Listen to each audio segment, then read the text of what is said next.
There's not really a set way. You can do it however you want. But I'm with you, Ryan. I push buttons. I'm gonna push the buttons.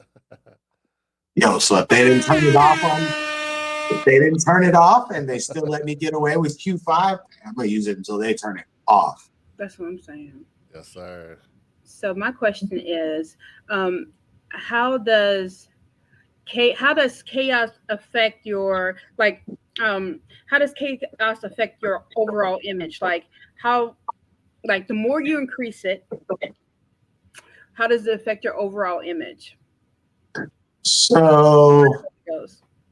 I think that I kind of know what you're referring to. We had a question early on in the week that I asked in the group, and one of the responses was about how chaos affects the images. Is that fair to say you're referring to that?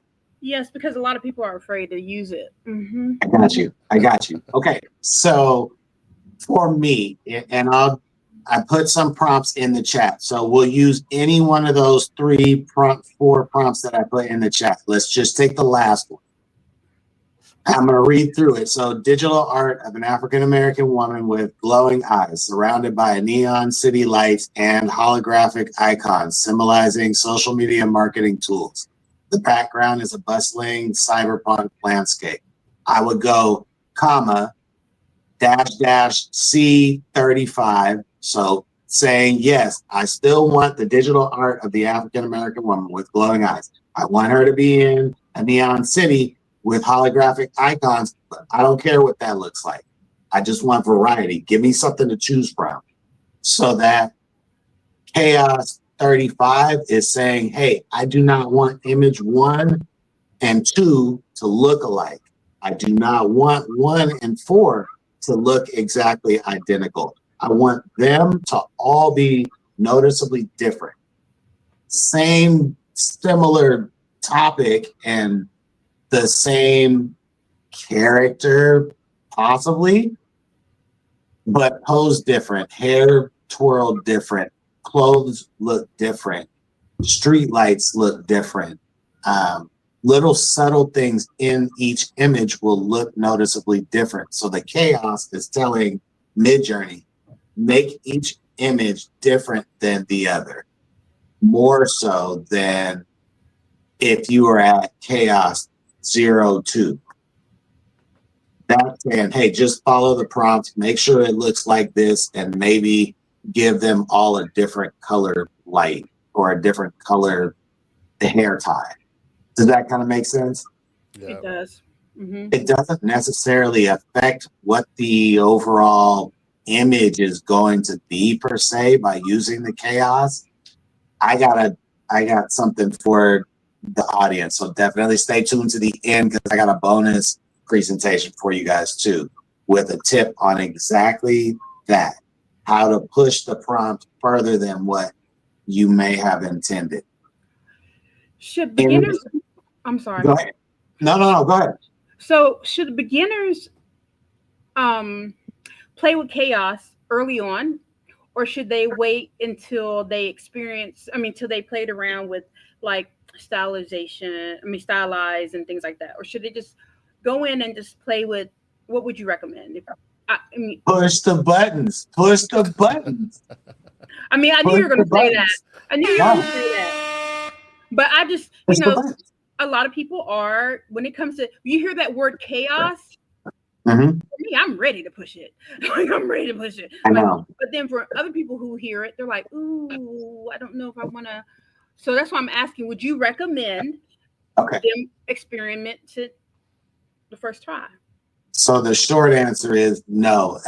If I were starting out, nah, I probably wouldn't play around with it too much. I would focus more on learning how to communicate with the tool. So Midjourney is not like dropping a chat GPT prompt into it and getting the same result. Yeah, you'll get something similar, but you will not get maybe what you had up here to come out in Midjourney without tweaking and playing with how to speak to Midjourney. So adding the chaos for me just allowed me to figure out, oh, I need to say it more like this, because if I drop one of the 4 images from the prompt that we read back in and I say, hey, describe this, Midjourney will give you 4 versions of 4 different prompts about how it reads that image. So there's no chaos in those 4 prompts that come back to you. I'm more focused on, okay, what does each prompt have in common? And those are keywords that I want to use to describe the character or subject or scene. And I'll use chaos to give me more variety of that scene. Does that make sense? So for me, if I was going to give them advice, I would say start on, hey, how are you asking for the original image before you start worrying about parameters? And just know that you have resources in Unleashed AI, AI Anonymous, Leadership Lounge Official, Leadership Lounge Live to come and ask direct questions if you need help. That was a good answer. That was a really good answer. That was really good. Bah, bah, bah. Hey. That was a really good answer, birthday man. Hey, I like it. All right, let me go find some prompts. Shoot rapid fire. Any questions you got? I want to ask them from if we were new people coming over to Midjourney, what do they need to know? Like, what questions would you ask if you had to start over? Or you just came to Midjourney because you want whatever. You want whatever result. What would you ask? You mentioned that chaos gives you the different variety. So the higher you go, each individual one would be vastly different. What if you see one of those and you like that style? How do you get more of that one? Like Ooh, you got the so, chaos high, but like now you saw a style that you wanted. How ooh. do you get more of those that you like? Like you see one that you like it, and you know, like okay, I want to run with this one, but I want more variations of that particular one. How do you replicate that one? So two things. There's 2 ways that I would do that, and both have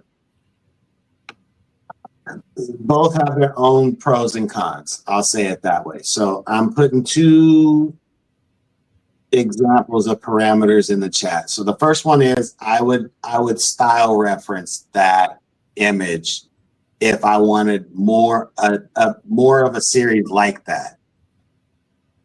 In parallel, if I were in, so okay, I'll say as a disclaimer, I do all of my creating on the go, kind of like what Uriah talked about 2 weeks ago. I'm always on my phone. So most of the time I'm in Discord because it's just easier for me to get in, get out, get what I need done. So in Discord, I will hard press on that image and I'll copy the image link. And when I go to do another prompt, maybe in a different scene or in a different environment, I will do the other of the 2 parameters that I put in here and I'll character reference it. So with character reference, because I copied the media link for that image that we want more of, I'm then going to include, and I'll just use the last prompt that I dropped in here. I want it to now be a movie poster of an ancient Egyptian woman with a Black Panther flanked by 2 lions in front of the Great Pyramid at night. And I'll type in at the end of the prompt -- CREF for character reference. And I'll drop the media link in. I personally will say -- CW, which I'm putting in the chat now for character weight. And me, I'll go like either 02 or 04. And that tells Midjourney, hey, make this character in this scene and give it a little bit of variety in terms of what the character is wearing, how they're posed, a little variety. But that'll give me enough to kind of pick and choose from to say, oh, okay, I like this one. I don't like this one. I don't like this one. I like this one. Hey, yo, I can use that in a video that I want to build out. And I need multiple options for the scene. And they're facing this way in this one, but they're facing this way in this one. I'm going to use both. Does that kind of make sense? Yeah, yeah. Did I miss anything? In fairness, I know you do something similar. I know you have a character, so did I miss anything in terms of from an on the go perspective? No, I mean, I think you hit it. I was just thinking in Midjourney, you know, when there's an image come up, there's buttons in it where you could put Mhm. like subtle, strong,